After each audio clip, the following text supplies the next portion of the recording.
Well, Growers Edge, I think, has made us more money by allowing me to survey the local bids that I'm in the area that I want to sell my grain.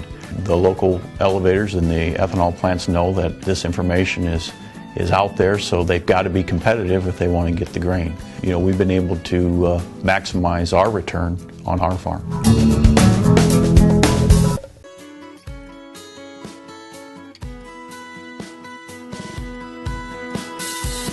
Good afternoon, welcome to GrainTV. My name is Cody Bills. Today is April 2nd here, and we had the markets mix today with corn trading up 4 3/4 cents, soybeans down 4 1/4, and wheat in Chicago trading up 5 1/2 cents here on the day. Now this morning we did get 118,000 metric tons sale. That was a reportable sale to unknown destinations for new crop soybeans, so that was very positive. But when we look at the export sales report, which came out before the market opened for the day session, you'll notice that we did have some very disappointing numbers here for soybeans in particular, where corn and wheat both were on the low side of analysts' expectations. Corn came out with 406,000 metric tons compared to expectations between 400 and 500,000 metric tons. That was down 7% week over week. When you look at the overall pace here of corn, you'll notice that we've booked 37.4 million metric tons at this time of the year compared to last year, which was right around 41.3. So we are behind last year's pace. In this chart, you'll notice the blue line represents last year's pace, where the green line represents the pace needed to meet USDA expectations this year. And so what we're seeing here is that the pace continues to be ahead of what is needed to meet this year's expectations, but behind last year's pace. But you'll notice these red lines, which are actually the cumulative export sales here on a week-by-week basis. You'll notice here that over the last few weeks, we really haven't had a significant improvement. You'll notice that last year, we were continuing to make very strong sales during this time of the year. And really over the last 4 or 5 weeks, we haven't been able to pick up the pace here for corn, and we start to really kind of converge here with that green line, which is the pace needed, taking into account seasonality, to meet USDA expectations. So the bottom line here is the export sales still are good, but unfortunately we're not at the kind of clip or the kind of pace that we need to really be outperforming. That's very different from soybeans. You'll notice soybeans was able to book sales well ahead of last year's pace. It's well ahead of the pace needed to meet USDA expectations. This year there was this week there was very little improvement. We only saw 27,000 metric tons of old crop soybeans sold.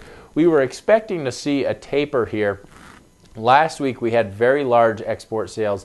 This week we had very little export sales. It's going to be interesting to see if this is just a blip in the radar here with very weak export sales only once, or whether or not this is going to become a trend here, because when you look at those cumulative export sales, that soybean sales slide here, you'll notice that the blue line, which is last year's sales, right around this time we really started flatlining. And so that's, I think, the critical thing to pay attention to. It's very reasonable to think that right around this time we're going to start seeing a flat line in export sales here for soybeans, simply because South America is coming on in such a big way, such a large crop down there. We did see also an increase in soybean expectations here out of the Buenos Aires Grain Exchange. Bottom line, very large crop coming out of South America, and that's going to have negative impacts on our export sales here moving forward. Let's take a look at wheat here. We are 162,000 metric tons sold. That was really on the lower side of analyst expectations, or I guess right in between, with expectations between 100 to 300,000 metric tons. Now wheat, we did see an improvement, about 58% improvement week over week, so this is good to see. We have seen prices kind of creep higher here. It almost looks like, when you look at that daily chart, that we're really kind of hammering out a large base here for the wheat market. So it's going to be interesting to see whether or not wheat can continue moving forward. That, of course, is the final topic of today, is the wheat market. It's been really, it was rallying a little bit today. And one of the issues here, of course, is that plains region, that hard red winter wheat region down the plains that has been very, very dry. and has been experiencing some high temperatures. Take a look at some of the high temperatures here just today. You'll notice there's highs in the 80s and high 70s. When you look at the temperature here next Tuesday, you'll notice that there's highs there in the 90s in areas that have been very, very dry, need precipitation. When you look at the precipitation outlook here for the Plains region, you'll notice it tends to be very dry in the 8 to 14 day forecast, which is featured here.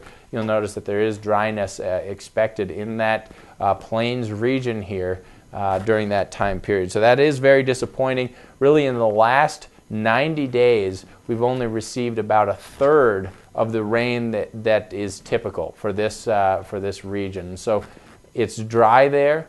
That is causing concern. It seems to be, when you're looking at the fundamentals, there is concern for next year's crop, for wheat supply next year, wheat production. When you look at the chart, it's almost as if we are hammering out a bottom. We've had these rallies. We've tried to break new lows, unable to do so, kind of rallying back up to resistance levels. So when I look at this, I think unless we get a fundamental shift here and start getting moisture in these plains regions, we could start to see continued sideways movement to possibly even break out a little bit to the upside. But of course, fundamentally right now, there still is an ample supply of wheat on the global market, but this kind of concern in the plains, if this continues, this trend continues of dryness and hot weather down there, I think we're in for a situation where we very easily could move higher here for the wheat market. But that, of course, remains to be seen. Other than that, guys, thanks a lot for tuning in. If you have any questions about what we talked about today, please give the office a call. Number is 877-472-4607.